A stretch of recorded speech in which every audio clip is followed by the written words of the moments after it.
Boa tarde a todos e todas. Vamos, na sequência, começar com a quarta mesa. A generosidade no compartilhamento do saber, a formação da rede de construção urbana crítica. Nos parece que a generosidade atravessou todas as mesas, né? Essa contribuição do professor Paulo. E nessa, especificamente, sobre a formação da rede de construção urbana crítica. Passo inicialmente a palavra para a professora Lúcia, do IEAU, da USP. Obrigada, Carlos. Bom, como eu disse de manhã, é um prazer enorme estar aqui hoje, nesse evento. Queria agradecer de novo a Bia pela coordenação aqui da organização. E nós vamos enfatizar nessa mesa as atividades de pesquisa que o Paulo coordenou nos últimos 10 anos e nessa troca compartilhada e nessa construção coletiva do conhecimento científico que esse grupo vem desenvolvendo junto com o Paulo. Mas antes de falar disso, gostaria também de trazer umas notas pessoais aqui da minha trajetória com o Paulo. O Paulo foi meu orientador da única iniciação científica que eu fiz aqui na FAO, sobre o papel dos engenheiros na habitação social no Brasil entre 1930 e 64. Então, essa questão sobre a autonomização das profissões também estava voltada para a profissão do engenheiro. Então, a primeira contribuição do Paulo para a minha formação foi, portanto, no método da pesquisa histórica, quando eu tinha que coletar as publicações do acervo do Instituto de Engenharia, todas as publicações e matérias sobre habitação social. E, além disso, aprendi a importância da sistematização no trabalho da revisão bibliográfica, já mencionada aqui, na ideia de sempre se fazer um fichamento de todos os textos lidos e um aspecto que eu coloco hoje, até hoje, aos meus orientandos. Essa iniciação resultou, acho isso também um caráter bem inovador, e hoje eu vejo como é difícil fazer isso, resultou num capítulo de livro organizado pelo Paulo, junto com a Maria Lúcia Gitaí, sobre o complexo industrial da construção e a habitação econômica moderna. Curiosamente, 15 anos depois, ou um pouco mais, essa ideia de complexo seria retomada na discussão sobre financiarização com a noção de complexo imobiliário financeiro. Então, essa visão ampliada da construção, com C maiúsculo, como já foi frisado aqui no período da manhã, já estava nessa pesquisa. Depois da iniciação, eu perdi o contato com o Paulo, mas aí retomei no meu projeto de doutorado sobre o trabalho em canteiro de obras. E eu convidei o Paulo, então, para compor a banca final da tese em 2010. E aqui ele me pegou de surpresa com a sua crítica. Acho que foi a crítica mais contundente que eu já tive até hoje, porque eu lembro da frase que ele falou ao final da arguição, que ele falou o seguinte para mim: você apontou a lua, mas olhou o dedo. Essa frase me marcou profundamente, tanto é que eu sei de cor.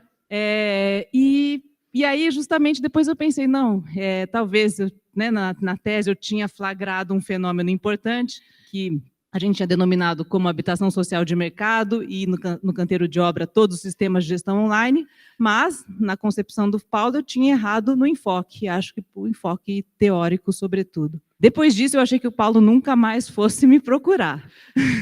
Mas daí, em 2012, 2 anos depois, ele me convidou para participar do projeto do CNPq, que ele coordenava, e com isso restabeleci o meu contato com o Paulo, e desde então a gente segue nesse processo coletivo de construção intelectual. O Paulo virou aqui o nosso guia, o nosso mestre. E eu queria então apresentar a linha do tempo desses últimos 10 anos, que para mim, esse grupo que está aqui nas figuras aqui dessa mesa, mas não só, porque tem muitos outros orientandos de doutorado, mestrado, iniciação científica que participaram, e eu acho que esse grupo traz, e a figura do Paulo sobretudo, a novidade ou o aspecto instigador das pesquisas, hoje o aspecto é justamente os enlaces que vão emergir agora entre as finanças, o urbano, a natureza no século XXI, no Brasil e na América Latina.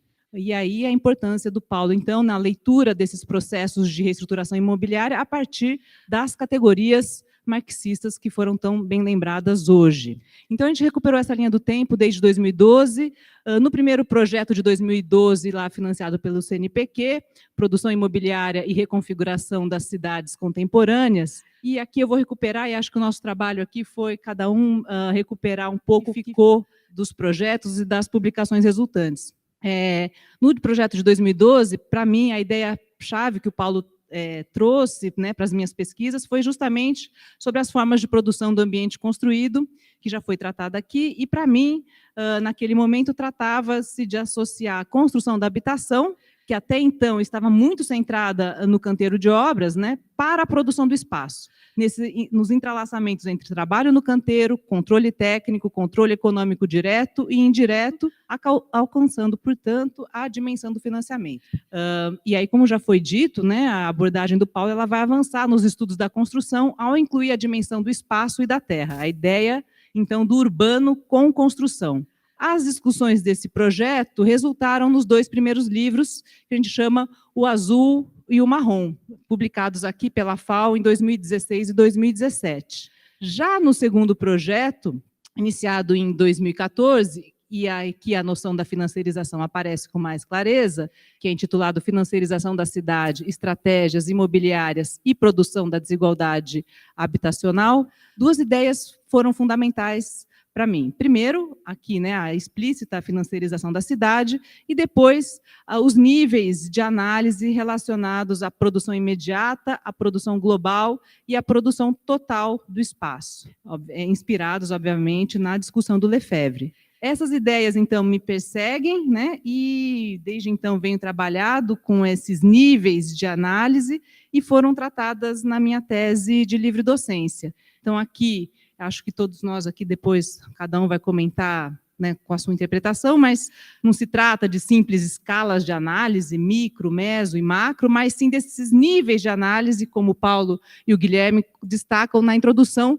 do livro amarelo de 2018, que foi um resultado desse projeto, então, iniciado em 2014. E aqui eu queria colocar, né, nas palavras do próprio Paulo e do Guilherme Petrella, que esses níveis permitem iluminar, portanto, os distintos processos de produção e reprodução social no e do espaço, e esses níveis de análise permitem, então, e no meu caso foi muito importante isso, compreender a simultaneidade entre processos de produção e de reprodução mais amplos. No global, portanto, encontram-se as formas predominantes da acumulação capitalista e as condições contemporâneas de produção e de reprodução do capital.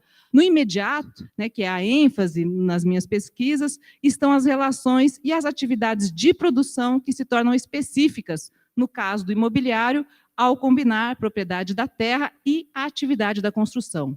E, no nível, né, na dimensão total, residiria, então, o nível da reprodução social, marcado pelas múltiplas formas de experiência individual e coletiva que emergem dos conflitos urbanos e cotidianos.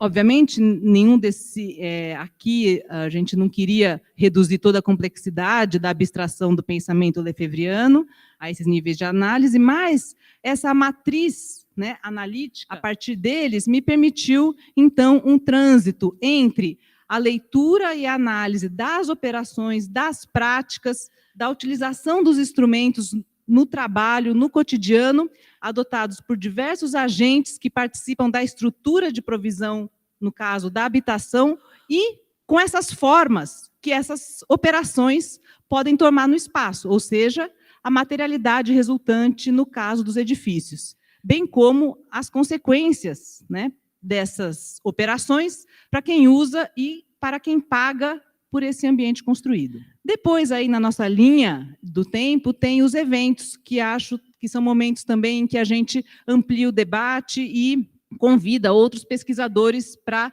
trazerem novas abordagens. O primeiro evento foi a Escola de Ciência Avançada, Produção Imobiliária e Infraestrutura, Desigualdade, Financiamento e Planejamento Territorial na América Latina, que foi feita aqui na FAO em 2017. Tiveram 3 ideias-chave, que acho que a tríade, né, do Paulo, que aqui a gente mudou um pouquinho, mas é uma tríade, nortearam, então, a discussão entre os pesquisadores latino-americanos que foram convidados. espaço, política e produção. Em 2018, houve uma ampliação de abordagens, quando a gente organizou o Seminário Internacional Financiarização e Estudos Urbanos, Olhares Cruzados, Europa e América Latina, no qual estiveram presentes mais de 200 pesquisadores, e aqui a abordagem da economia política, então, foi enriquecida pelos convidados que trouxeram as abordagens da contabilidade crítica e da sociologia e da geografia. Depois, na sequência, em 2019, um terceiro evento enfocou, então, o papel da infraestrutura, o Seminário Internacional Finanças na Produção Imobiliária e de Infraestruturas. E a ideia aqui, né, era dar continuidade a esses eventos, então, por isso é o terceiro CFIAL, né, até foi criada uma sigla, mas daí veio a pandemia e retomamos agora nossos encontros presenciais em razão desse tributo que a gente presta hoje ao Paulo. Em 2021, a gente organizou essa rede embrionária, que há uma dúvida sobre o nome. No título daqui do programa está Rede Construção Urbana Crítica, e aqui nas minhas anotações está Rede Construção Crítica Urbana. Então, precisamos chegar num acordo, mas fica aqui, então, o convite para quem está presente, quem quiser participar. Foi um pontapé inicial em 2021 e que a gente gostaria de dar continuidade nessa agenda de pesquisa muito pautada nos ensinamentos que o Paulo traz para a gente. E, por fim, eu queria só colocar o que a relação entre a dimensão, a produção imediata e a produção global, o que isso reflete nas minhas pesquisas atuais. Para mim, a sacada do Paulo, e que foi elaborada conjuntamente nesse capítulo, junto com o Guilherme, nesse livro amarelo, é que a dimensão imediata da produção imobiliária apresenta uma especificidade em relação aos outros setores produtivos. E estamos discutindo que se talvez até uma singularidade. Então, não vou repetir aqui, mas a ideia do duplo monopólio da propriedade da terra, que está presente na atividade da construção dos edifícios.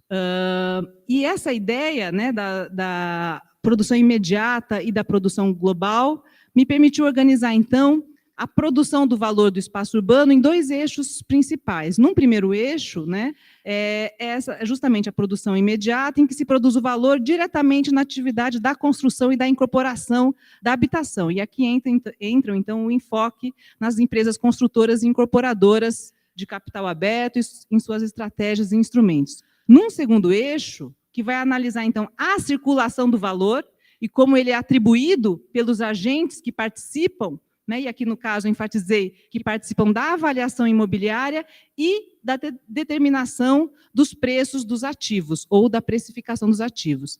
E aqui, então, foi importante analisar a emergência de diversos agentes intermediários e, ultimamente, eu dei destaque para as consultorias imobiliárias internacionais. E, nesse eixo, o Paulo, mais uma vez, contribuiu com insight. A frase dele foi a seguinte, né, que a circulação do valor nesse aspecto se deu por meio de uma difusão de uma inteligência imobiliária difundida por esses agentes, que é própria do capital fictício, tendo em vista aqui o assim considerado método da renda, né, pelos avaliadores, incorpora as rendas futuras sobre o uso e o aluguel da propriedade imobiliária e traz para o preço do imóvel hoje, no tempo presente. E, por último, eu queria destacar uma experiência que eu tive o prazer de escrever um texto junto com o Paulo, num capítulo do livro organizado pela Bia Rufino. E nele, a gente desenvolveu a hipótese que a movimentação do valor na produção do espaço é formada, e aqui já foi dito, né, bastante, pelos processos de acumulação e de capitalização. E o que foi importante para mim foi que esse primeiro processo, o de acumulação, vai se dar pela produção do mais-valor na exploração do trabalho na produção imediata. Como ele tem uma utilização do trabalho que gera riqueza e valor de uso novo, por produzir mais valor, vai se utilizar de instrumentos de valorização. Sob quais formas? De aumento de produtividade no canteiro e no trabalho de gestão, e por meio da inovação tecnológica ou mesmo da própria intensificação do trabalho. Já o segundo processo de capitalização vai se dar, então, pela captura, né, de mais valor social por meio da instrumentalização de propriedades e vai se beneficiar desse desenvolvimento das condições gerais de produção, que também já foi falado aqui. E ele vai receber esse nome de capitalização por ser mera captura de valor. Então, Então, ele não cria mais valor, mas capta esse valor social, potenciando a acumulação.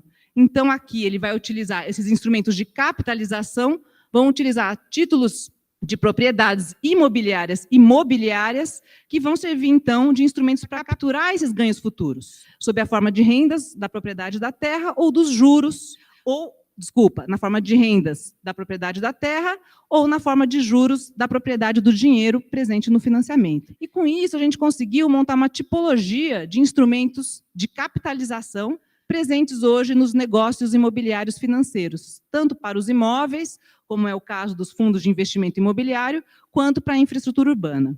E aqui eu queria destacar o alerta que o Paulo nos deixa, né, é que justamente esses instrumentos de capitalização correspondem a transferências de valor e transmitem valor capturado a quem não os criou.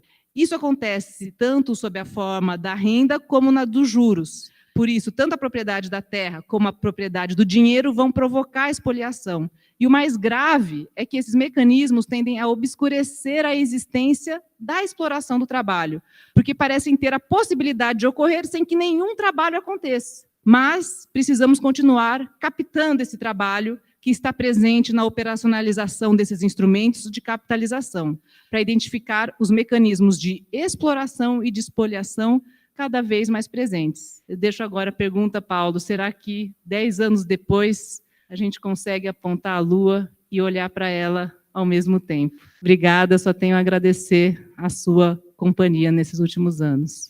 Boa tarde, barra noite. Será que pode acender a luz? Porque eu sou meio ceguinho aqui e fiz uma letra miúda. Bom, né? Quando a gente pensou nesse processo de celebração, como é que você usou a palavra? Esse tributo, né? A gente discutiu pouco, mas a ideia de homenagem tem uma relação de uma origem da relação do senhor e o vassalo. O tributo também tem, né, em certo sentido, mas enfim. Mas nessa história, né, pensamos assim, né, a primeira mesa como uma visão ampliada do campo de pensamento, contribuição, né, as discussões que transbordam para as áreas de conhecimento. A mesa 2, uma busca de aproximação da questão teoria e prática, né, a formação teórica que se desdobra para a prática, que se volta para a teoria. A mesa 3, nesse enfoque, nessa ênfase dos aspectos da produção do conhecimento coletivo, na graduação e tal. E essa aqui um pouco pensando que, neste movimento dessa produção de conhecimento, o que eventualmente aponta para caminhos que a gente vai seguindo, né? Numa perspectiva em que já não mais somos aqui, particularmente orientandos e orientandas de mestrado, doutorado, mas já começa a se aproximar a partir da prática do ensino, da pesquisa, né? Criando uma dinâmica acadêmica um pouquinho diferente, né? E aí, também, como temos interesses, formações e processos distintos, nessa diálogo entre possíveis convergências e especificidades dessa produção de conhecimento, né? Então, um movimento bastante rico, enfim, fecundo, né? Aí vem a ideia da rede de construção crítica urbana, ou crítica, rede crítica, eu não sei, a gente precisa definir esse nome alguma hora, né? E um pouco pensando nesse movimento, né? Algo que a gente também meio combinou é imaginar como as nossas formações pessoais e individuais vão sendo atravessadas, né, por esses diálogos, por essas aproximações, né, por essa trajetória, que é uma trajetória que, de fato, aproxima e especifica muitos desses movimentos, né. Aí eu fiz um textinho aqui, para então tentar não me perder no tempo, eu vou seguir aqui, tentando ser breve, né? Mas começando a dizer, eu, né, sou formado aqui na FAO, mas eu não tive aula com o Paulo na graduação, né?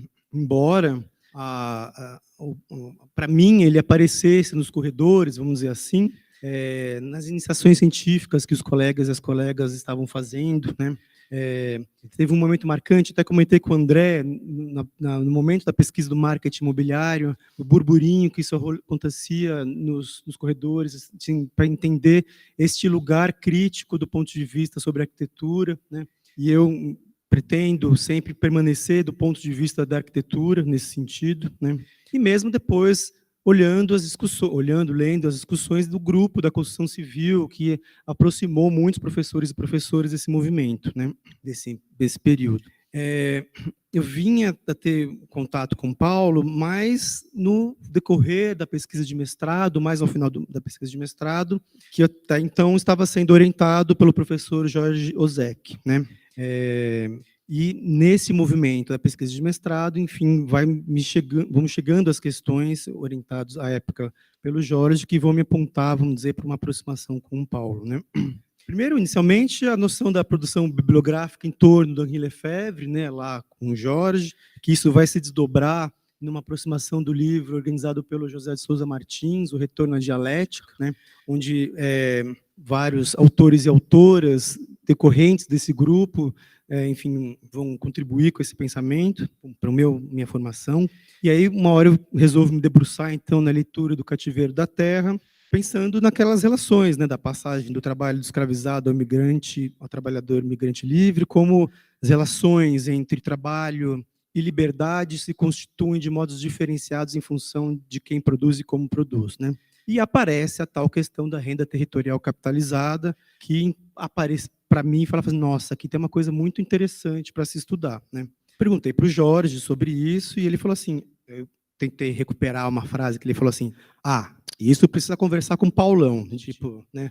Mais uma vez, uma referência no sentido de pensar que, ainda que houvesse, né, essas confluências todas, tinha um lugar para pensar a dimensão da renda potente, específico nesse lugar, enfim, aqui na FAO, nessa produção de conhecimento, né? A partir daí eu vou ter contato com as obras, né, Espaço Técnica e Construção, São Paulo, a Construção da Cidade, onde essas relações de trabalho, moradia, disputa pelo espaço, luta entre frações de classe, né, vão sendo explicadas e mobilizadas na história e atravessadas, né, por uma conceituação da renda na construção, né, que ora se realiza de maneira intensiva, ora extensiva, pensando a diferenciação da urbanização e da metrópole, né, processos desiguais e combinados, forma, função, estrutura, né, uma leitura crítica sobre a urbanização e a arquitetura, inclusive, mediada pelo trabalho, pela técnica, etc., que é uma coisa muito, enfim, muito rica, né.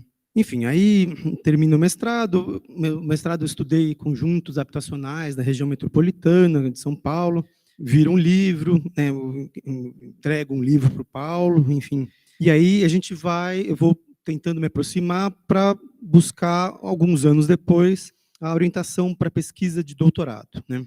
Eu tinha como vontade de não mais, então, olhar aquela produção extensiva, de uma certa leitura da indústria da construção civil vinculada com os conjuntos habitacionais, mas olhar para os casos de renovação urbana, que eu estava chamando de renovação urbana em São Paulo, né? Usando essa expressão renovação, quase como se pudesse usar daquela lógica das renovações urbanas do século XIX, né? Os embelezamentos urbanos, os espaços pontuais, as produções intensificadas em determinados lugares, os conflitos que disso decorrem, né, como uma alegoria para pensar as inovações urbanas que estariam ocorrendo no século XXI. Começo a tese em 2013. Né? Então, eu tinha uma pretensão de estudar inúmeros casos de renovação urbana em São Paulo. Um dia o Paulo falou assim, Guilherme, você não tem método nem foco, precisa atravessar por um determinado lugar, e aí a gente vai escolhendo, definindo a região da luz, né, que naquele momento ainda estava numa disputa entre as dimensões de requalificação, de transformação do espaço pela cultura, e numa certa emergência de uma renovação urbana atrelada à instrumentalização de políticas sociais de habitação, de equipamentos coletivos e intensificação das parcerias público-privadas, né?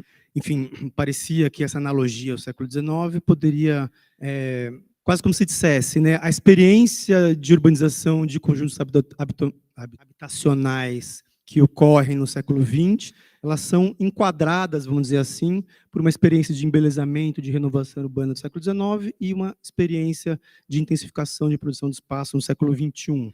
Né? E na medida que uma alegoria isso, né? Esse enquadramento se realiza, a experiência da industrialização e da urbanização predominantes no século XX passam a ser imbricadas, né, por uma dimensão de rentismo, uma dimensão da propriedade, que aparecem mais ao campo dos estudos nesses dois momentos, pareciam para mim, naquele momento, nesses dois séculos 19 e 21, né?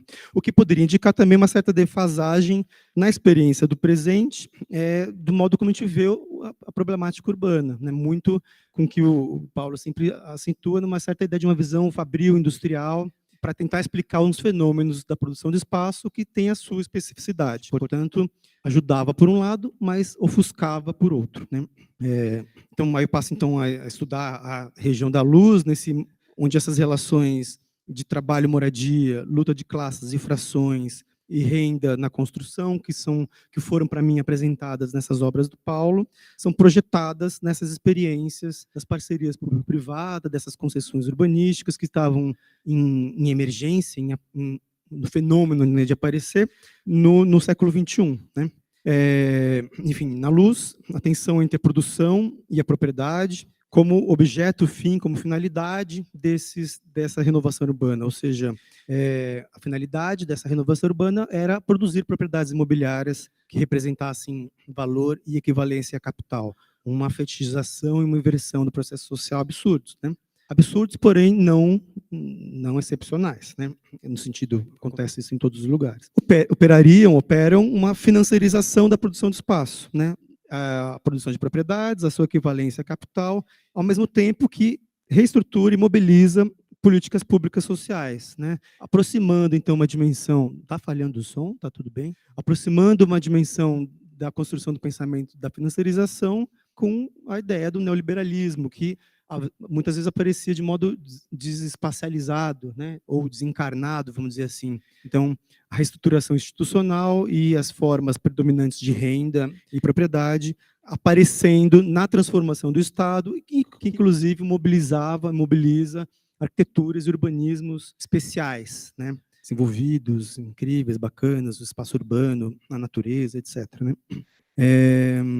E aí, nesse sentido, nesse imbricamento financeiro e neoliberalismo, os planos urbanos, público-privados, e, no limite, o próprio planejamento, entra numa tensão, né? Portanto, um lugar interessante para a gente pensar dentro do âmbito da arquitetura do urbanismo. Lá, na luz, né, nas discussões da orientação, o Paulo criou uma metáfora, uma alegoria, né, interessante para pensar esse processo, que essa relação capitalística, imobiliária e financeira cria uma marcha, né, um desenvolvimento de uma marcha de um movimento financeiro neoliberal que busca realizar uma ideia de uma condominialização da cidade, né?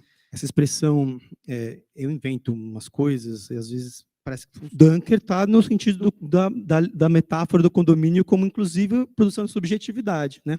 Mas o condomínio que eventualmente sai do espaço privado, nos termos dos agentes de produção e reprodução, dos agentes da remuneração, da gestão dos conflitos, se projetam para o público, né, nas parcerias, ou seja, se projetam para a sociedade civil, potencialmente, virtualmente, a partir dessas PPs, das concessões, das gestões, a partir dos consórcios, para o espaço público e para a vida cotidiana, intensificando a disputa, né, e os conflitos pelo espaço, né? Uma forma que a gente poderia resumir sobre a ideia do produção de espaço financiarizado e neoliberal, né? Ou seja, diferentes formas na diferenciação da metrópole de oferir ganhos financeiros através da reestruturação imobiliária urbana na produção de propriedades, né? Na produção de propriedades mobiliárias e imobiliárias próximas, né? Mas aí, ao mesmo tempo que se cria esta marcha, esse processo social, socioespacial cria uma marcha, ela produz uma contramarcha, né? Uma espécie de, como se pudesse parafrasear Marx, um resíduo, né? Um contraproduto, ou seja, a intensificação da disputa por esse espaço é como se fosse uma transformação do metabolismo socioespacial, né? Que produz barreiras e resistências a esse movimento de extensão e intensificação da marcha, né? Nesse sentido, a gente pode pensar que a luta de classes clássica entre capital e trabalho se ilumina ou se intensifica, ou enfim, a gente pode perceber atravessada pela urbanização, o que constituiria uma ideia de uma luta de classes que é socioespacial. Embora haja eventualmente um problema na formulação do termo socioespacial, né? Porque toda a luta de classes é social, e se realiza no espaço, mas dar a ênfase de uma luta socioespacial era um pouco marcar a expansão da luta operária fabril para o campo da reprodução do cotidiano no espaço e do espaço, né? E, nesse sentido, a produção do espaço é percebida e reforçada como condição de reprodução capitalista, né? Produção e reprodução social, e o capitalismo, então, precisando da produção do espaço, tanto para absorver excedentes financeiros, atenuando condições de crise, de sobreacumulação e desvalorização do capital, formas de produção do antivalor, vamos dizer assim, como também, a partir da especificidade da construção do setor imobiliário, uma reprodução ampliada desse capital, né? Através da realização de preços de monopólio e do imbricamento entre valorização e capitalização. Nesse sentido, arquiteturas e urbanismos especiais, espaços especiais, são momentos fundamentais, não, importantes para construir as objetividades e subjetividades desse preço de monopólio, né? Então, se estabelece, vamos dizer assim, uma luta entre marcha e contramarcha, né? Nesta luta, a gente pode dizer que a luta produz um corpo, né? E um corpo social que é concebido como abjeto. Aqui estou citando Daniele Rui, por exemplo, mas pensando que esse corpo que é abjeto, que é marginal, que é desviante, que é invasor, né? Ele se constitui à luz da luta, né? De uma experiência de luta de classes sem classes, eventualmente, para citar o Thompson aqui, mas transforma a classe trabalhadora, concebida como tipicamente operário e fabril, né? Ou seja, uma classe em abstrato, uma classe desencarnada, né? E ela passa a ser encarnada da carne, né? Na reprodução social, no cotidiano, no espaço. O corpo é abjeto porque ele é exterior a uma norma dominante, né? E é norma dominante proprietária, uma norma branca, racista, uma norma masculina, misógina, heteronormativa, etnocida e assim por diante, né? A abjeção se constitui pela presença e pela existência desses corpos anormais, aspas, né, no espaço onde predomina, vamos dizer assim, a marcha da propriedade, né? Ele é abjeto porque ele é exterior, mas ele põe em risco a norma, né? Ele desestabiliza a norma. E, por fazer isso, também, pelo contrário, legitima a reação violenta para o restabelecimento da norma, né? E a gente vê isso, a violência da urbanização e da reestruturação do espaço se intensificando, né? Sempre houve violência, inclusive sobre os corpos não normais, né? Mas a gente percebe nos estudos urbanos como a prática da violência se intensifica na disputa pelo espaço, nas remoções, nas demolições, nas bombas, etc. Ou seja, a violência da urbanização, da reestruturação do espaço, da renovação urbana, ela vem junto com uma violência da política, da polícia, do plano, né? Do Estado, né? Uma violência Estado-mercado, vamos dizer assim. Portanto, essa luta de classe socioespacial aparece virtualmente como uma luta anticapitalista, né? Está aí virtualmente um caráter utópico, está decorrendo de uma leitura de um determinado espaço, seria transbordar, enfim, para uma prática social mais ampliada. Portanto, mais uma vez, né, o desenvolvimento do pensamento teórico e histórico imbricados a partir dessas leituras, né? Ou seja, como campo interessante para pensar os nossos estudos, as nossas conversas e discussões, mais do que decifrar as inovações do capital, um momento que é absolutamente necessário, enfim, para a gente reconhecer as suas especificidades, pensar como esse pensamento visa contribuir com essa luta contra a desigualdade, como uma luta pela emancipação social, né? Uma luta anticapitalista que, por sua vez, passa, então, por uma certa negação do Estado do mercado na sua forma neoliberal e financeirizada, né? O Estado do mercado, da seletividade da violência, da centralização do rentismo, da mercantilização do espaço da vida, né? Na financiarização, do que tange ao planejamento, tensiona uma certa fetichização do Estado e, no nosso particular, uma certa fetichização do espaço, né?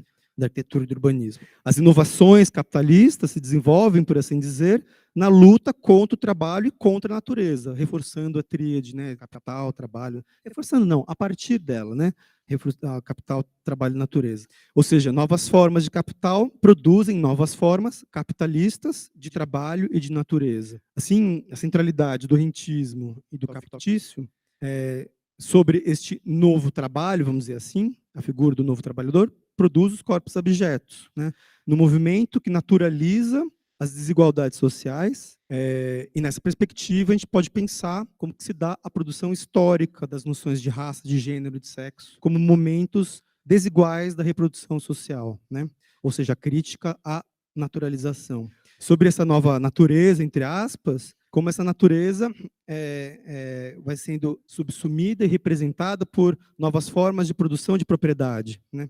Títulos jurídicos que representam espaço e valor, ou seja, uma visão capitalista da natureza, uma natureza capitalizada, duplo sentido. Por outro lado, uma simulação, um simulacro e uma superação das contradições entre campo-cidade, industrialização, urbanização, ao construir o espaço verde, ou seja, tem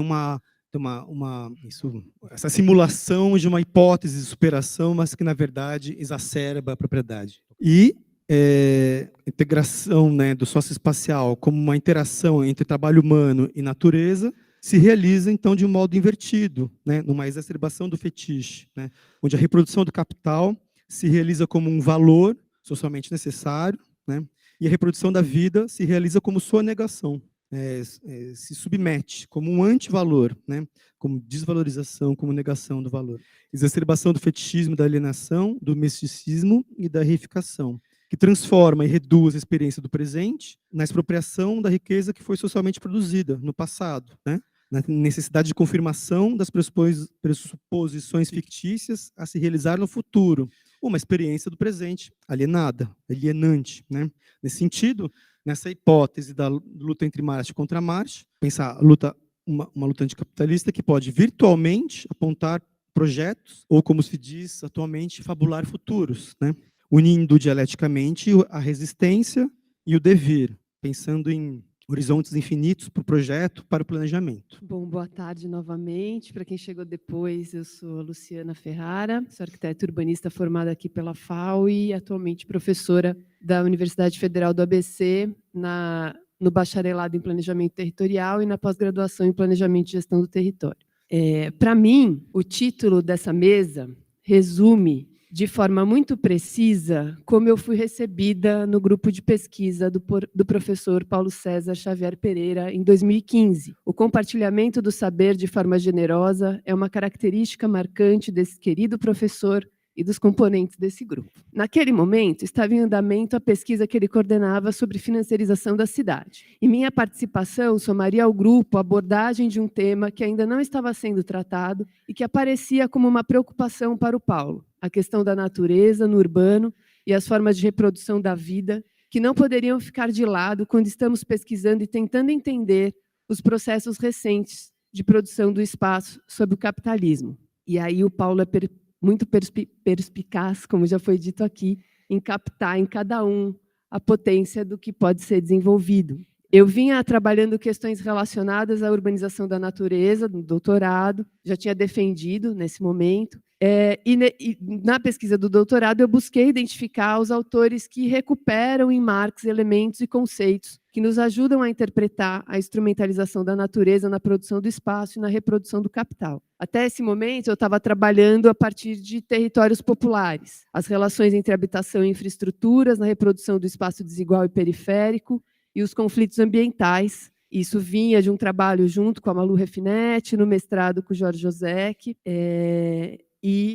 depois, quando eu entrei na UFABC, foi possível, então, eu me articular com o grupo do Paulo em um momento que eu também tinha um interesse muito grande em aprofundar teoricamente sobre as questões ambientais e da natureza, né? O campo ambiental ele tem uma miríade de perspectivas, de concepções teóricas. A gente tem uma tradição, inclusive aqui na FAO, de trabalhar as questões ambientais urbanas, mas eu já identificava naquele momento alguma carência em relação a um desenvolvimento mais aprofundado, teoricamente, numa concepção crítica que procurasse articular as questões da produção do espaço com a transformação da natureza. E aí, o Paulo, como foram contados alguns causos aqui, Eu vou aproveitar para falar um causinho que a Bia e o Paulo leram a tese, ou partes da tese, e o Paulo, a partir de uma nota de rodapé, de algo que eu não tinha dado tanta importância, citando um autor que é o Naredo, ele desdobrou, ele puxou uma questão e que eu venho trabalhando até hoje, então, desde esse momento, que seria avançar na noção de metabolismo social, que está presente em Marx, né, e desenvolver isso na perspectiva da economia política. Era alguma coisa que não tinha centralidade até então, na minha leitura, né, e que depois desse alerta e desse entregar de bandeja, como o Wisnik falou aqui, ganhou uma grande importância para mim, e eu vou tentar resgatar um pouco isso aqui, onde a gente conseguiu desenvolver, até onde a gente conseguiu desenvolver essa ideia e possibilidades de desenvolvimentos futuros, né? Então, para Marx, a produção industrial capitalista gerou uma fratura metabólica com a natureza, inviabilizando a fertilidade do solo agrícola e gerando processos de poluição e degradação no campo e na cidade. Isso tem um trabalho do Marx muito importante, inclusive em relação às ciências naturais, que está muito valorizado hoje no livro de um japonês que se chama Kohei Saito, onde ele vai tratar também essas questões do metabolismo, né, e vai mostrar como Marx estava preocupado com questões ecológicas já naquele momento. A industrialização gerou a exploração do trabalho e da terra, mas a interpretação proposta pelo Paulo foi muito além disso e articulou o metabolismo com outros conceitos de Marx que foram sendo reinterpretados e somados. Nesse sentido, a gente se aprofundando desse tema do metabolismo, a gente identificou que existe uma vasta literatura, inclusive no campo da ecologia política, que adota esse termo para explicar fluxos de matéria, energia, poluição, produção de resíduos envolvidos na urbanização e que precisariam ser equilibrados para alcançar a tão desejada, entre aspas, sustentabilidade ambiental. Mas a nossa abordagem foi se diferenciando bastante dessa visão sistêmica ou até quantitativa dessa abordagem, porque a nossa ideia era articular a crítica à produção e à reestruturação imobiliária com a forma como a natureza é apropriada,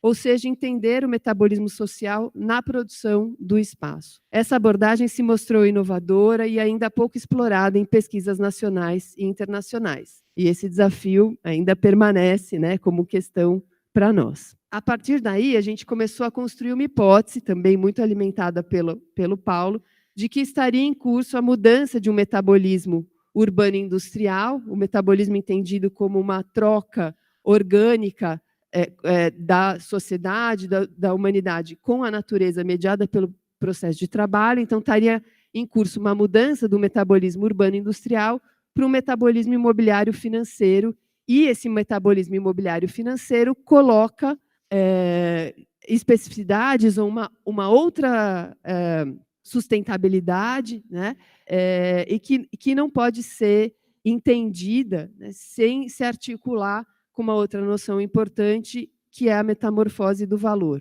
A noção produtivista e de exploração do trabalho e da natureza para a produção industrial, para nós, já não era mais suficiente para explicar a relação sociedade e natureza na urbanização contemporânea.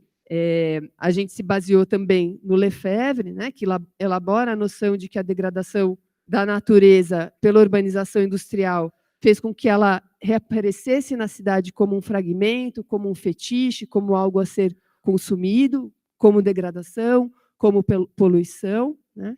Mas a gente passou a questionar se a financiarização não engendraria um novo metabolismo, particularmente em um contexto no qual a noção hegemônica de sustentabilidade tem motivado uma possível saída verde, entre aspas, para a crise capitalista. O fundamento para essa crítica está na forma, e essa é uma frase do Paulo, como a construção civil transforma a natureza em espaço. Essa natureza produzida socialmente é fragmentada em propriedades, como diz o Lefebvre, em parcelas do planeta. A Odete estava aqui em uma ocasião que ela foi banca, ainda no momento em que eu estava no mestrado, ela falou: a Mata Atlântica não deveria ser propriedade de ninguém, né? Assim como a água ou o ar não deveria ser propriedade de ninguém, né?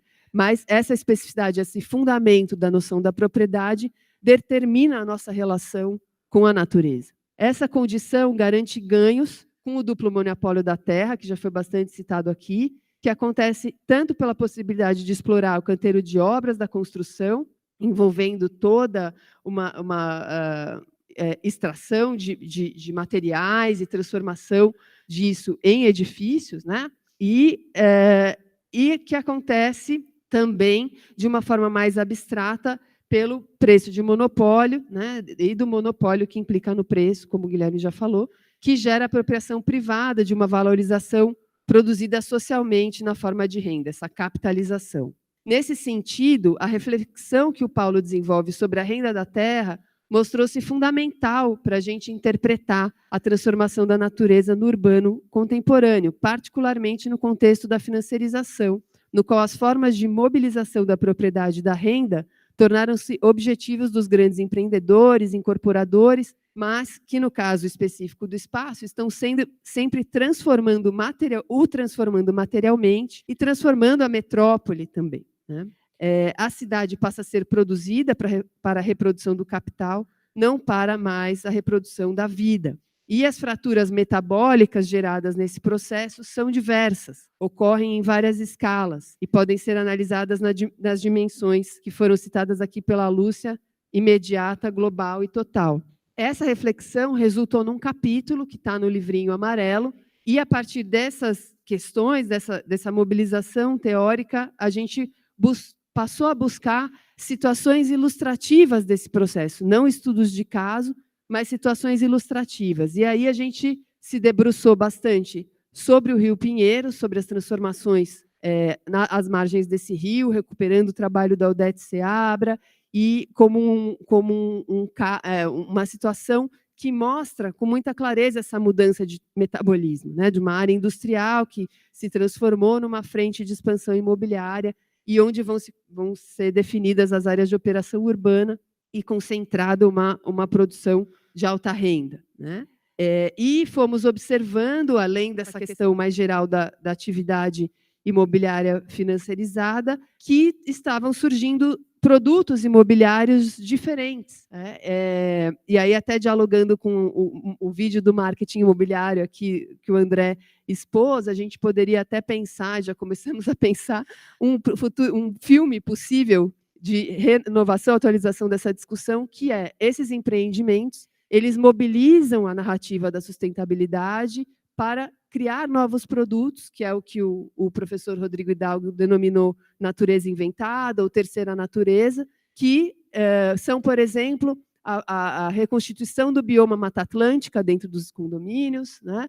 Ou a recuperação de cursos d'água, até a mobilização e utilização de tecnologias consideradas limpas ou de redução de carbono, certificações ambientais, instrumentos de quantificação da implicação das empresas com a agenda ESG, Environmental Social Governance, inclusive na Bolsa de Valores. E aí a gente foi vendo que essa capitalização, além de explorar a questão da localização, proximidades com parques e tudo mais, mobilidade, também estavam trazendo novas categorias, né? Então, é um novo metabolismo que se coloca e que cria espaços de raridade muito diferentes, né, da grande precariedade que predomina no restante da cidade.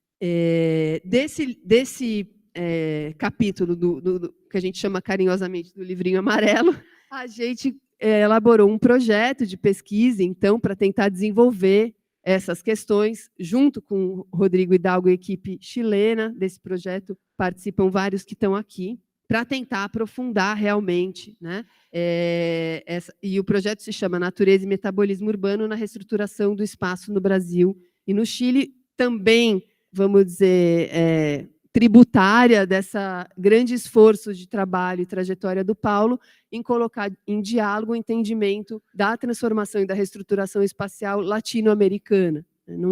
O projeto não se pretende a comparações, mas a entender processos, né, que podem ter semelhanças e diferenças. Então, as contribuições do Paulo foram muito centrais e são sempre muito centrais no processo de desenvolvimento dessa pesquisa, né? Os empreendimentos que estudamos mobilizam essas pautas e esses produtos, como eu falei para vocês, né? E na nossa interpretação, eles evidenciam o processo de capitalização da natureza, ou seja, a recuperação dos conceitos de renda fundiária e imobiliária, tal como formulado pelo Paulo, contribuem para o entendimento da natureza como capital fictício, pois a natureza não é produzida pelo trabalho, não é capital, mas ao ser instrumentalizada dessa forma passa a funcionar como capital.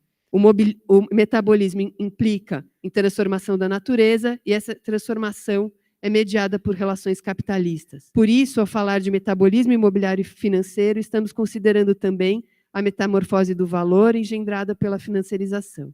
Nesse sentido, que o Harvey faz a provocação de que o capitalismo é um ecossistema e que é preciso politizar o debate ambiental. Passamos a identificar também que essa instrumentalização da natureza é promovida não apenas pelos interesses privados, mas pela ação estatal, por meio de instrumentos de planejamento, o que coloca a necessidade de se repensar o próprio planejamento, o que para mim é muito caro, porque afinal eu estou num bacharelado, né, que forma planejadores. A narrativa da sustentabilidade, que dá bases para a produção dessa terceira natureza, é a expressão do fetiche de como tem sido tratado esse tema.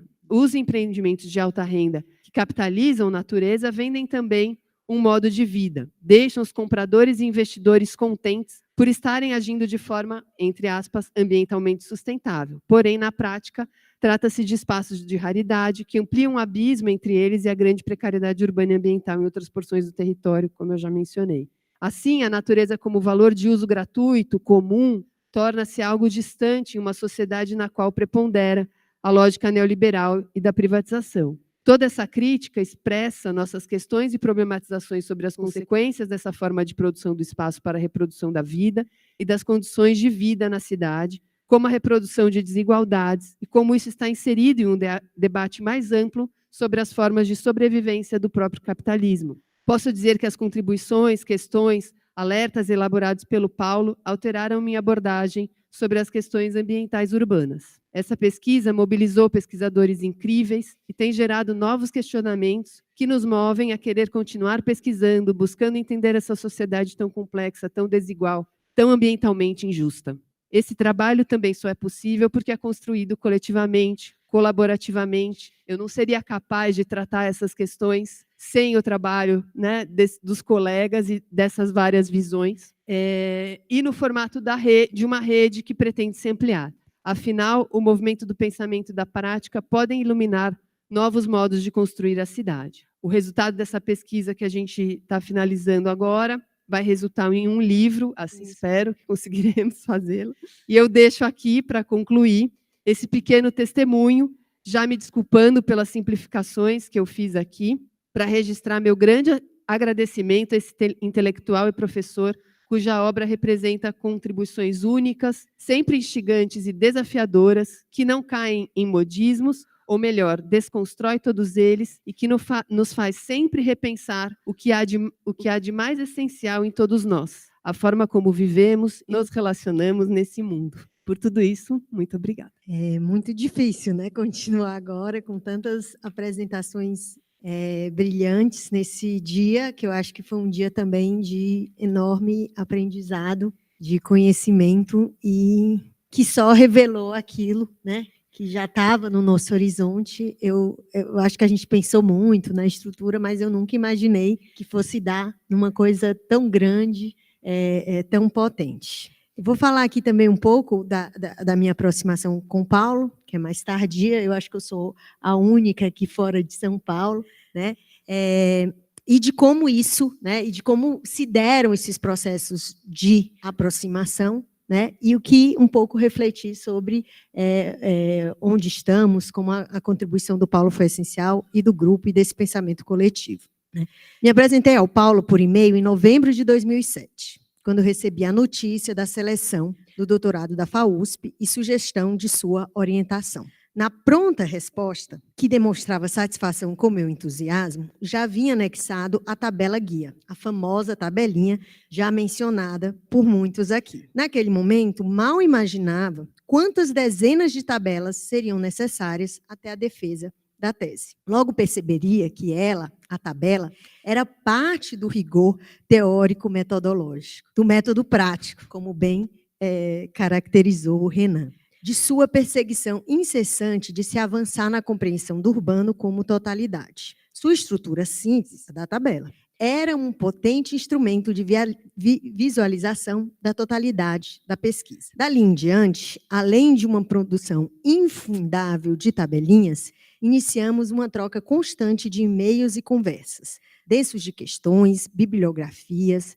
provocações, sempre primando por maior consistência e clareza na mobilização de conceitos, categorias, vistas como maneiras ou ferramentas fundamentais de interpretação do fenômeno urbano e mesmo da necessidade de atualização desses conceitos e da superação dos processos vividos.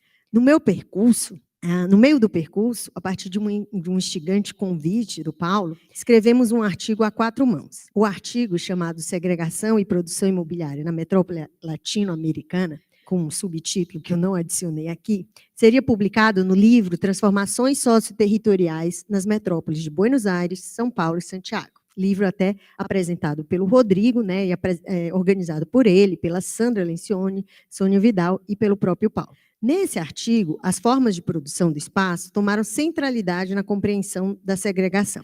Mais do que reafirmar a heterogeneidade de formas de produção como aspectos que se renova e se transforma em nossas cidades, o artigo procurava avançar na compreensão da incorporação, não por seus fragmentos, que eram cada vez mais notáveis na paisagem da cidade brasileira, mas justamente na intenção de superar essa fragmentação da compreensão, mas justamente porque representava, o que essa forma representava, né, no movimento da valorização e da captura de rendas. Ali ficou claro para mim, né, que essa forma de produção, constituída das relações capitalistas mais desenvolvidas, tendia a dominar o processo de produção do espaço, mesmo não tendo a atuação predominante na cidade. Mostramos, assim, que tal dominação não estava vinculada aos mecanismos mais elaborados,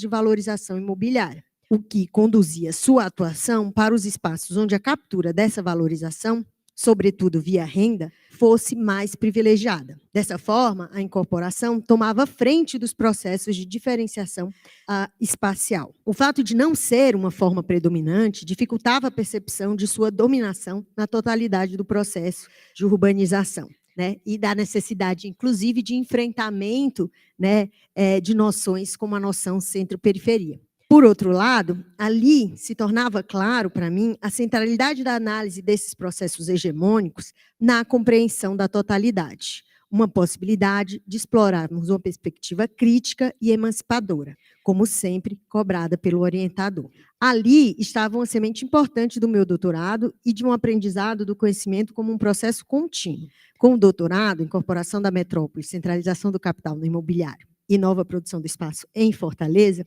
me convencia, como o orientador já havia me alertado, que a tese não era sobre Fortaleza e que não me especializava em uma cidade X, Y, Z, mas no desmedamento do urbano. Fortaleza era o estudo de caso. Pela orientação cuidadosa e seu ancoramento em clássicos como aqueles produzidos por José de Souza Martins, o estudo de caso se consolidava como procedimento científico que se explicitava, e aqui eu uso as palavras do José de Souza Martins, não pela generalização empírica e probabilística, mas pela generalização que se alcança ou desvendando, né, desvendando como o caso se configura a partir de mediações que estruturam a totalidade concreta. Vejo nesse percurso e no rigor teórico e metodológico do orientador um aspecto central, né, que permitiram meu entrelaçamento mais profundo com São Paulo, tanto por minha entrada na FAO, no departamento ao lado, no departamento de projeto, como por poder reconhecer nessa cidade e região um mundo novo de complexas relações da produção do espaço a serem desvendadas. A partir daí, os compartilhamentos se multiplicaram em projetos de pesquisa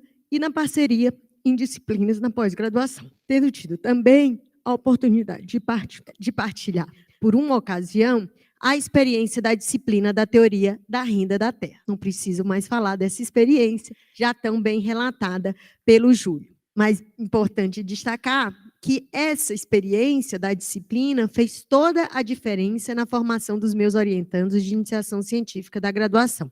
Além de promover aproximações entre os orientandos e professores, com outros professores com quem compartilhava projetos de pesquisa, o Paulo aproximava as pessoas pelo tema. Talvez essa é a minha anedota. Assim, devo a ele também aproximações preciosas, como a da professora Ivana Sokolov, socióloga da UBA, e a professora Glória Figueiredo, da UF. Lembro muito bem dele falando, você tem que conhecer essa pessoa, você tem que conhecer essa pessoa. E com elas, né, conseguir desenvolver importantes laços de pesquisa. E a mais importante delas, das aproximações, com os amigos que hoje compartilham essa mesa. Essa aproximação em particular surgiu de longas discussões, que na pandemia pularam das salas de aulas e reuniões para as salas virtuais. Aliás, foram bastante profícuas as nossas discussões. Eu acho que a rede tem um pouco, né, desse nosso isolamento não tão isolado. Foram feitas sempre no sentido de levar interpretações adiante, abrindo novas fontes de conhecimento que seriam mais potentes como rede. Sobre essas fronteiras e redes, muito já se falou e falarei um pouco mais adiante. Por sorte temporal e generosidade intelectual, o título da mesa, usufruímos das importantes formulações do Paulo, que ganhavam fôlego maior nesse momento. Paulo, que havia estudado em seu mestrado a estruturação do espaço urbano e a diferenciação do morar em São Paulo até a passagem do século XX, e no doutorado, a história social da construção da cidade de São Paulo, associando as mudanças técnicas às transformações no trabalho e na propriedade da terra no século XIX, delimitava por seus estudos recentes da produção imobiliária uma importante transição, e tirando de suas palavras, um ponto de inflexão mais amplo no movimento histórico, um claro processo de desestruturação e estruturação. A ordem antiga, que havia se montado em São Paulo nos inícios da industrialização e urbanização, ele falava, estava se desmanchando. Mas o que constitui essa transição? Na pesquisa de Paulo César Xavier, ela foi se formulando em potentes noções e conceitos. Com a noção de reestruturação imobiliária, já mencionada aqui hoje, presente em vários dos seus textos a partir de 2004, Paulo procurava sintetizar e articular o global e o local. Uma semente, né, já muito do que a gente seguiria discutindo. O espacial e o social. O urbano e o industrial, já citado hoje pelo Carlos, a exploração e a expoliação, presentes em distintas intensidades e modos na transformação da metrópole pela produção imobiliária. A desabsolutização da propriedade da terra, que acompanhava o seu olhar sempre atento aos processos de desregulamentação do trabalho, né, nunca esquecendo da tríade, emergia como sintoma central dessa reestruturação.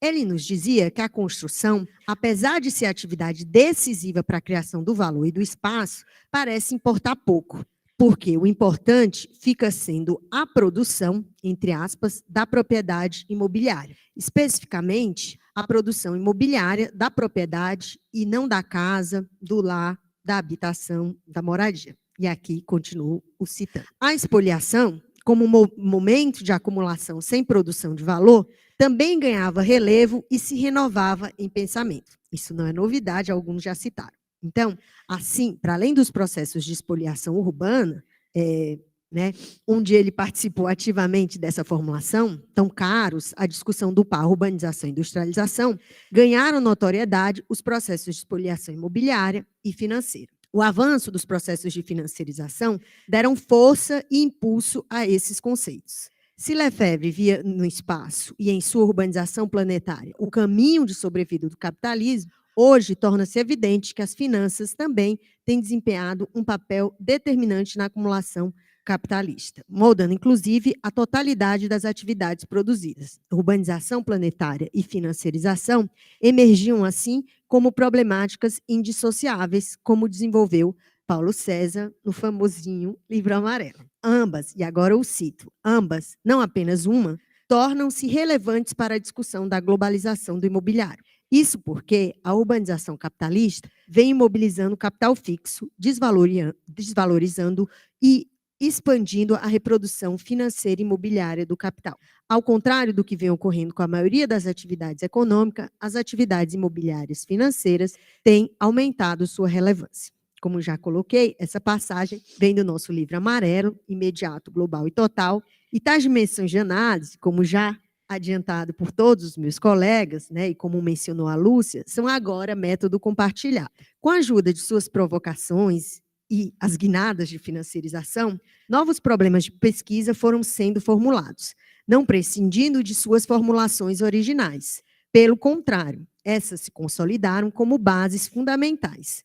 Gosto de lembrar como recepcionou de forma interessada as minhas inquietações sobre uma crescente articulação entre imobiliário e infraestrutura, sobretudo, né, aquelas coordenadas, produzidas pelos grandes grupos econômicos. Essas inquietações, articuladas às suas provocações, aliás, têm gerado desdobramento de pesquisa que se estendem até hoje e renovam-se nas dissertações e teses de meus orientandos. Também vale ressaltar um projeto com esse tema, né, de certa forma, um tema que foi sendo abrigado nos eventos e nas discussões, e um projeto do CNPq, né, onde todos nós pudemos e tive, né, a grande felicidade de compartilhar e discutir, e fazer do processo esse momento de discussão e de produção do conhecimento compartilhado. Com a discussão dos grupos econômicos, né, recorro à preocupação do Paulo de uma compreensão particular de nossa sociedade, em comunhão a um desejo de produzir teorias desde a América Latina,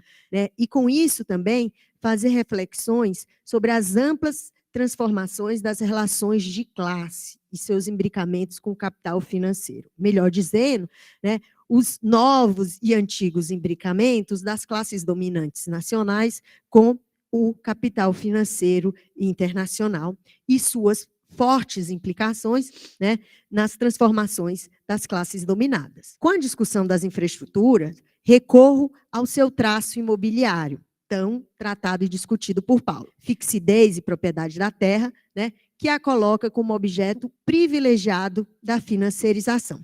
Os avanços em alinhamento com aquilo que a essa altura já poderíamos chamar de uma tradição do grupo do Paulo, foram se desenvolvendo no sentido da desmistificação das infraestruturas como coisa e da sua interpretação como relação social. Capital fixo essencial à continuidade da reprodução capitalista, que se vê ameaçado, esse capital fixo, né, por uma crescente condição que assume como capital fictício, que se realiza por acelerados processos de capitalização. Poderia dizer que estou falando aqui do processo de generalização das PPPs, que fazem as infraestruturas serem concebidas e implementadas como fluxos de renda. E na base tem processos bastante expoliativos de controle, né, da reprodução da vida, mas também o cerceamento da circulação, né, e entre esses aspectos, o cerceamento da circulação da cidade. Aliás, as provocações do Paulo nos colocaram recentemente, né,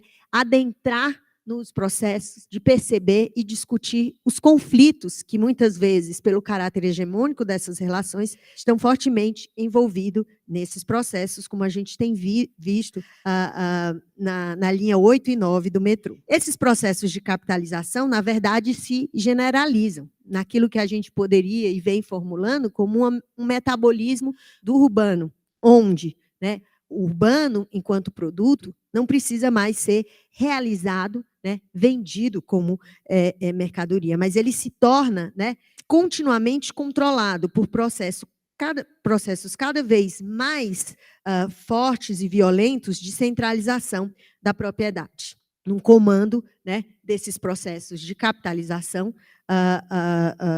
dos fluxos de renda futuro. Mas seriam só elas, e aqui me refiro à PPP, ou essa lógica de capitalização do urbano, de capitalização da produção, de capitalização de todos esses processos, ou teria se estendido para outros espaços da produção e de reprodução do capital?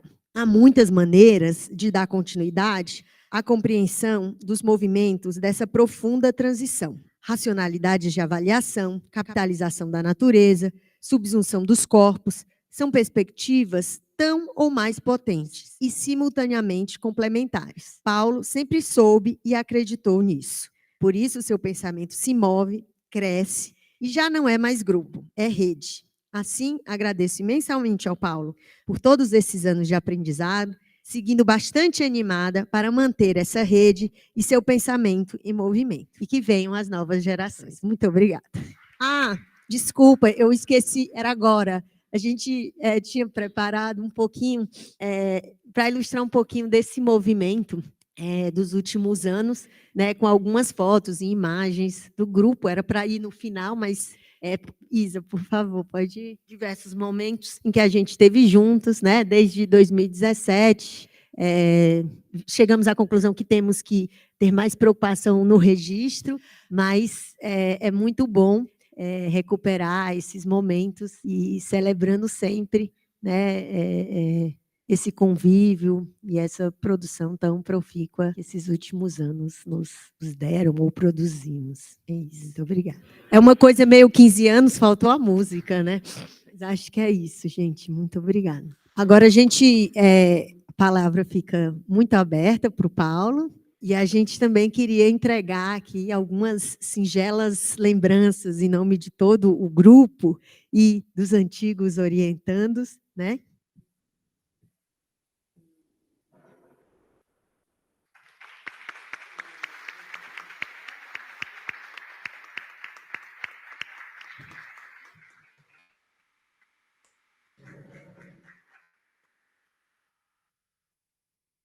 Que tudo isso que aconteceu aqui tem um sentido diferente do que nós quisemos, do que foi anunciado. Nós estamos numa situação, um dos acontecimentos importantes que está tendo em São Paulo, recente, é aquela questão entre um xará meu e o caçador de esmeralda, né? Que tem que... Então, o que realmente está em questão é a educação e um modo de ser na educação, um professor. E então, vocês estão fazendo uma homenagem, não é para mim, é para o professor Formiguinha, aquele que cuida dos alunos, não é o caçador de esmeralda, entendeu? Essa é uma grande diferença. Então, ela é uma homenagem. Também é uma comemoração do trabalho coletivo de vocês. O que vocês fizeram foi o que cada uma de vocês fizeram. Estão juntas porque minhas artimanhas, como disse a Luciana, que vai pintando e juntando, vai somando e tentando fazer essa aproximação de construir a totalidade. Se nós não conseguimos fazer essa aproximação, a pesquisa que nós temos que fazer do espaço não é para uma pessoa, não é para um grupo, é uma coisa que envolve todos nós e muito mais gente. E se a gente não fizer dessa maneira, uma estratégia em que a gente vai multiplicando o conhecimento, agregando o conhecimento, a gente nunca vai conhecer esse espaço que a gente precisa conhecer. Os espaços urbanos, do território brasileiro, a urbanização que tomam, vamos dizer, uma dimensão planetária, né? A gente tem que internacionalizar também as nossas relações e a contribuição do conhecimento. Então, é muito importante que a gente faça crescer isso e crescer de uma maneira harmônica, como de fato está se revelando, né? Está se revelando num grupo que não é mais um grupo que tenta ser uma rede e que poderá ser uma rede internacional, poderá ser uma rede na América Latina e pode ter ambições de ser mais que isso, né? Sem projeto de ser isso, sem o projeto de ser grande, mas tendo o projeto de produzir, de cooperar. É isso que é importante. Então, é isso que eu estou chamando de professor Formiguinha, né? E diferenciando do caçador de esmeralda, tá bom? Eu acho que é isso, é essa homenagem que vocês fazem. Não é para mim, é para esse tipo de professor, é para esse modo de ser do ensino, esse modo da gente fazer ciência e da gente produzir não só o conhecimento, mas produzir cientistas que também vão fazer ciência. É isso na presença de vocês todos aqui e das pessoas que participaram dessas exposições. É isso que vocês fizeram. Vocês mostraram como aprenderam e como estão ensinando, né? Como estão fazendo esse conhecimento. Então, isso é uma coisa, é para isso que vocês estão homenageando, que não é uma pessoa, mas é um modo de ser, vamos dizer assim, e que é um modo de ser que pode realmente trazer algo novo para nós, que precisamos tanto de coisas novas, de conhecimento novos, de prática nova, estamos tão atrasados frente ao que a gente precisa ser e fazer. É isso que eu tinha que dizer, mas, de qualquer forma, agradeço muito a organização, agradeço muito a vocês todos que falaram tão bem de mim, que talvez nunca vi falar tão bem assim. Eu só vi falar mal, tenho a impressão. Então, mas eu acho que tá bom. Tá. E vocês todos que estiveram aqui até essa hora, meu agradecimento também, e de certa maneira, o que foi indicado é um caminho de luta para o conhecimento e para a transformação social, né? Disse o Júlio, que eu não lembro bem, falou até da minha infância lá, que eu nasci não sei aonde, eu sou do interior, né?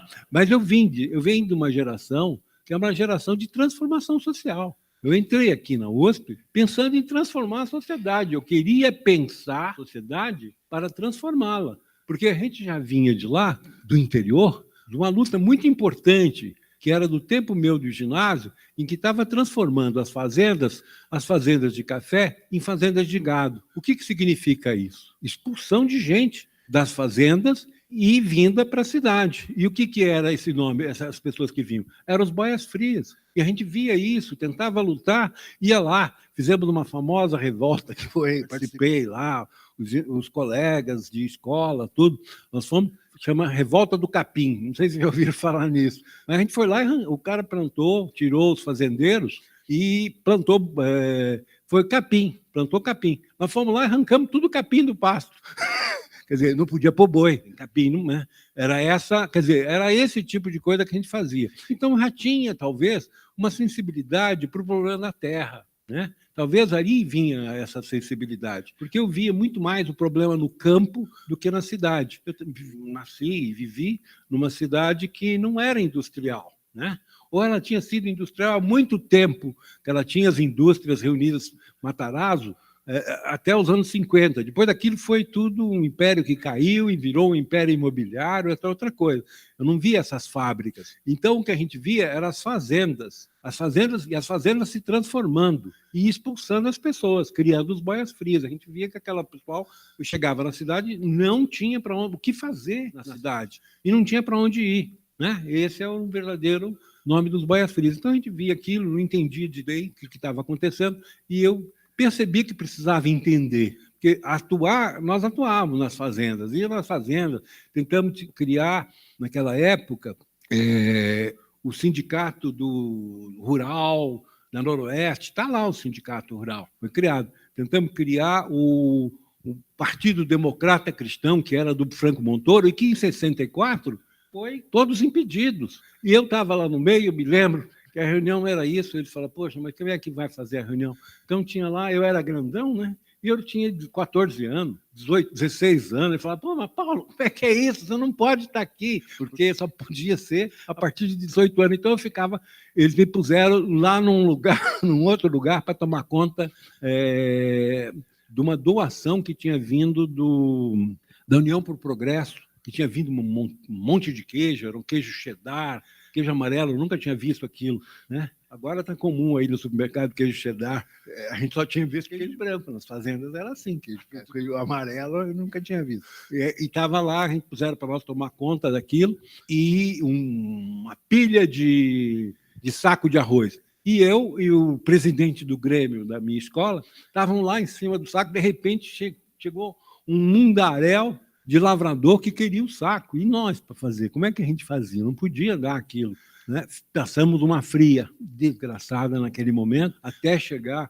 outras pessoas do representante do sindicato, da liderança, e falar, não, nós vamos distribuir, precisa organizar, tal, precisa cadastrar e tal, aquele negócio todo. E nos livramos da situação que a gente estava lá para impedir que aquelas sacas fossem distribuídas ao léu e que tivesse uma organização. Então, consegui uma organização. Me levaram para o sindicato. Então, você vai ficar no sindicato, fazendo ficha das pessoas só. Você sabe ler e escrever, né? A gente estava no ginásio, vai fazer a ficha. Estava lá, de repente chegou os capangas da fazenda e mandou nós embora. Vocês, moleques, saem daqui e tal, aquele negócio. Mandaram nós embora para lá, aqui e tal. E com arma, e com chicote, e esse troço todo, e acabou com o registro do sindicato. Não podia fazer registro de sindicato, e era força mesmo.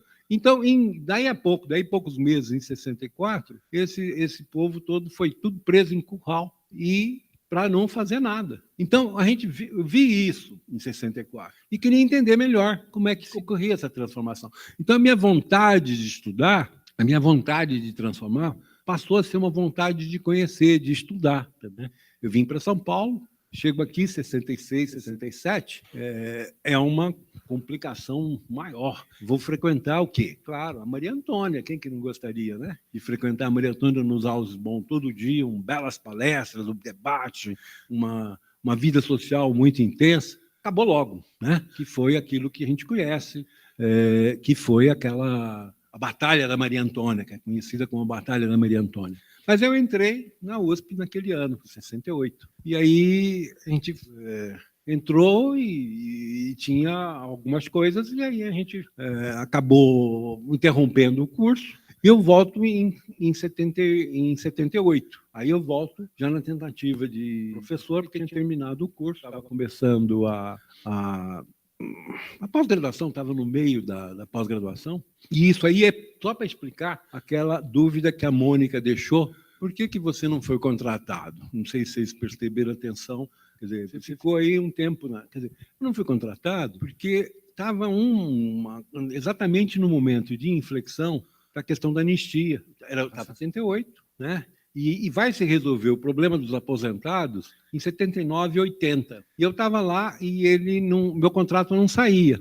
E graças ao combativo chefe do departamento naquela época, que era o professor Corona. Combativo no seguinte sentido: ele era, Paulo, você tem as disciplinas, o grupo de disciplinas delegou, era assim, o grupo de disciplinas delegou, nós vamos assinar em cima ou embaixo, onde for preciso, e mandava essas cartas para a reitoria, solicitando a minha contratação. E eu peguei essa disciplina de Metrópole e Emprego, que era de uma professora que já estava turma constituída, e a outra, que eu fui substituir um outro professor, era de História da Técnica. Então, a importância dessa disciplina é interessante nesse sentido, porque é ela que me segurava, ela que me segurou na primeira vez. Quer dizer, tinha 40 alunos, o departamento pôs na minha mão, eu fiz as disciplinas, tudo, fiz as provas, não sei o quê, quer dizer, fiz o semestre, e a reitoria não me contrata. Aí como é que faz? Tem que contratar, contratava. Isso foi assim, 2, 3 anos, até que quando chegou a anistia. Aí, eu não sei se vocês conhecem, se lembram, ou mais velhos talvez se lembram, o professor Lauro Bircos, né? Foi o professor Lauro Bircos quem resolveu o meu problema. Chegou lá, por incrível que pareça, é uma coisa muito interessante saber que foi o professor Lauro Bircos. E o professor Lauro chega no departamento, chega na reitoria, meio que chuta os pés, a porta do reitor, porque ele era todo importante e realmente tinha tráfego no alto governo, na academia, ele era uma pessoa de relevo, e falou: pô, você está contratando todos esses aposentados aí, por que não vai contratar esse menino? E me contratou. Eu tinha, né? Eu não tinha, estava contratando o Artigas, o Metrejan e outros, recontratando, né? E ele falou: por que não vai contratar esse cara? Contrata também. Aí achou que devia contratar e contratou. E então foi isso que foi nessa conjuntura da passagem de uma situação de ditadura aberta e plena para essa mais fingida, né? Para essa situação em que a gente aceita mais as repressões ou as determinações que vêm de cima. E ali, naquele momento, ainda não se aceitava. Então, isso que é a coisa importante, que manteve, e aí eu devo ao chefe do departamento, a essa situação. Essa situação de reiterar a minha contratação, criar uma situação em que não podia impedir a situação, e criava a situação de fato, e o reitor tinha que reiterar e fazer. Eu me lembro uma vez, um diretor aqui, que falou: Paulo, nós vamos fazer diferente, dessa vez nós vamos fazer diferente. Nós não vamos dar aula, você não vai dar aula, você vai se negar da aula. Você fica aqui na minha sala, não vai dar aula, você pode ficar aqui. Eu falei: pô, mas não é isso que eles estão querendo, professor? Que eu não dei aula. Ele pegou e falou: então não vamos fazer. Eu falei: então não vamos fazer. Percebe? Então era uma incompreensão do que deveria se fazer naquele momento. E eu sempre tive essa noção que a minha perspectiva era de avançar no sentido que nós avançamos, no sentido falado aí, no sentido de perceber que teria uma possibilidade de luta social além da fábrica, né? Era nesse sentido. Há uma possibilidade de luta social além da fábrica. E era sempre no sentido de teorizar essa questão, não era simplesmente de negar ou de fazer. Existe a luta na fábrica, mas existe uma luta além da fábrica, existe essa luta urbana, que precisava ser teorizada, precisava ser compreendida. Eu acho que nós estamos dando os primeiros passos para a compreensão disso. E, dando os primeiros passos para a compreensão dessa luta, também estamos dando os primeiros passos para que essa luta possa existir, naquele sentido que foi falado aí pela mesa, de que existe uma luta urbana sem classes, né? Quer dizer, sem a constituição desse sujeito. E é isso que está em jogo nesse debate, que eu vejo essa possibilidade dessa rede crescer, é exatamente por ter uma proposta, ao mesmo tempo, de compreensão do que está acontecendo no urbano hoje, por que ele é tão precário, por que as pessoas, por que a arquitetura não consegue resolver o problema habitacional, por que os governos têm recursos e, ao mesmo tempo, o projeto acaba resultando numa coisa que torna a habitação mais cara, né? Nós precisamos compreender esse processo de como produz isso,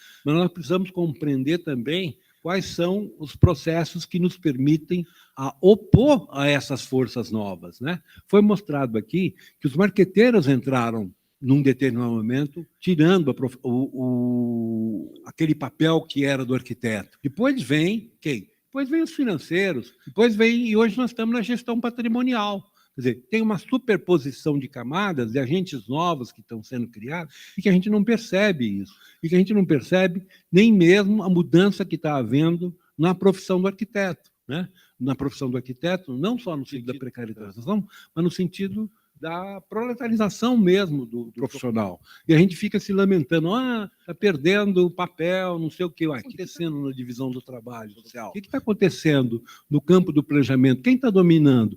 A gente precisa compreender isso. E, ao mesmo tempo, precisa compreender quais são as forças sociais que poderiam estar dando suporte para essa transformação. Então, eu vejo que, eu sinto, de certa maneira, eu consegui dar alguns passos, vamos dizer assim, né?